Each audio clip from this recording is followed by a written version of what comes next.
Hello, what's going on everyone? In today's video I'm going to give you the answer for this question, and the question is the quote, Mr. Gorbachev, tear down this wall, referred to a wall in what country?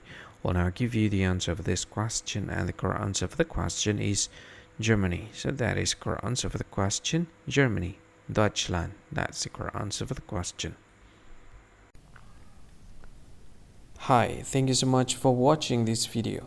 If you find this video is very useful, you can help this channel to grow by subscribing this channel. Click this subscribe button and don't forget to like this video. And if you find this video is not really good, or you don't really like this video, or you kind of feel that it's a little bit offensive or something like that, you can click this one, dislike button. You can do that anyway.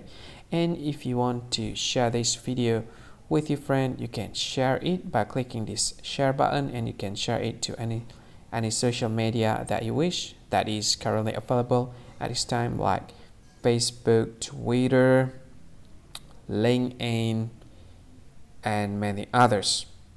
Right?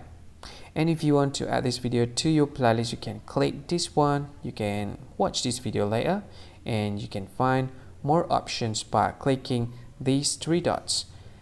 And yeah, don't forget to subscribe. I think that's all of it. Thank you so much for watching this video, and see you again in another video. Bye bye. See you again.